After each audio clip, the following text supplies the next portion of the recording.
আলামিনের হাবিব জনাব রাসূলুল্লাহ সাল্লাল্লাহু আলাইহি ওয়াসাল্লাম বলেছেন কিয়ামতের ময়দানে আল্লাহর কসম করে বলছি সেদিন জাহান্নামীদের কষ্ট হবে আর জান্নাতীদের জন্য অত্যন্ত আসান অবস্থা খুবই আরামের হবে। নবীজি বলেন এক ফরজ নামাজ ফরজ নামাজ আদায় করতে যে সময় লাগে কিয়ামতের মাঠে এই সময় বড় বিরাট লম্বা সময় জান্নাতীদের জন্য হালকা হয়ে যাবে।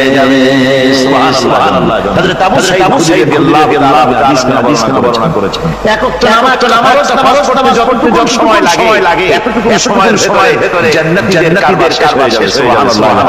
আর ওদের কারবার শেষই হবে না।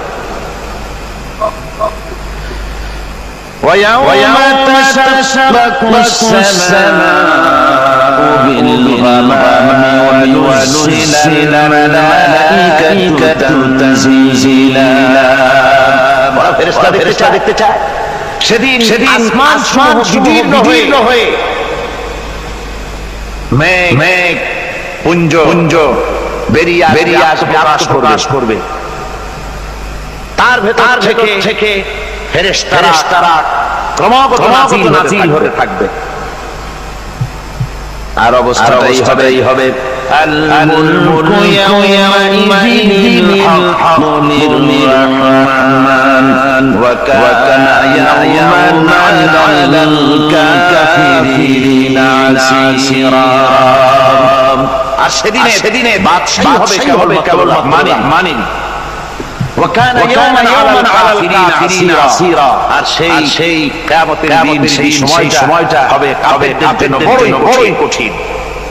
এখানে কিয়ামতের কিছু কথা বলা হচ্ছে, কিছু আভাস দেওয়া হচ্ছে যে আসমান বিদীর্ণ হয়ে মেঘ বেরিয়ে আসবে এবং তার থেকে ক্রমাগত ফেরেশতারা নাযিল হতে থাকবে।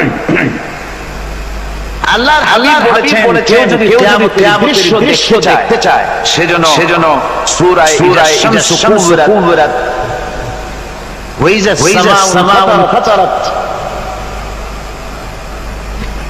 ইযা সামাউ শাক্কাত এই সূরাগুলি পড়ে তাহলে কিয়ামতের দৃশ্য তার সামনে প্রতিভাত হবে।